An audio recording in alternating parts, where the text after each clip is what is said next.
Hi guys! Welcome back to Mama and Vlogs. Tayo ay magluluto ng ginataang tulingan with gata.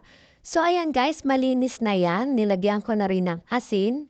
So ang gagawin natin yan guys ay pipit-pitin natin isa-isa yan gamit ang aking kamay.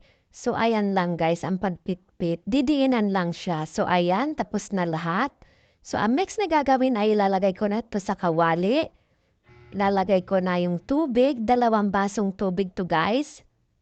Kasi papakuluan natin to. Tapos yung pangatlong baso guys, 1 tasang suka. Suka yan guys. So ilalagay lang natin din sa ating kawali. Ayan, marami na siyang sabaw guys. Papakuluan natin yan. So ayan, nilagyan ko na ng sibuyas, bawang, at saka luya.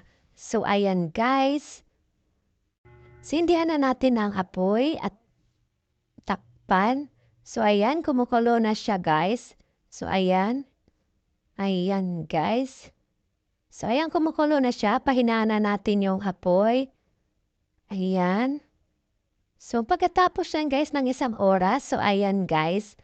Kumunti na yung sabaw. So, pakukuluan natin ulit to, guys.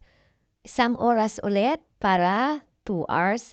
So, ang next na gagawin ay maglalagay tayo ng gata, guys. So, yan, 2 gata yan, guys, 2 buo.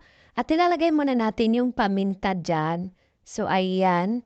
At ilalagay na natin ang ating gata. So, ayan, guys, galing to sa freezer, kaya medyo buo-buo pa siya. Pero matutunaw din yan, guys. So, tatakpan lang din natin siya para matunaw yung gata.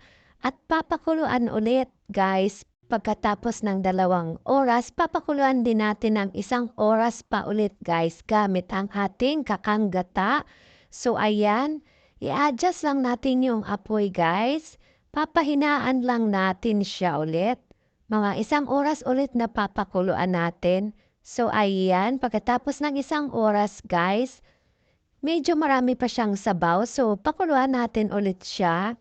Hinang apoy ulit. So, ayan, medyo kunmunti na yung sabaw. So, mas gusto ko guys yung medyo may sabaw-sabaw unti. Pero pwede na talaga yan.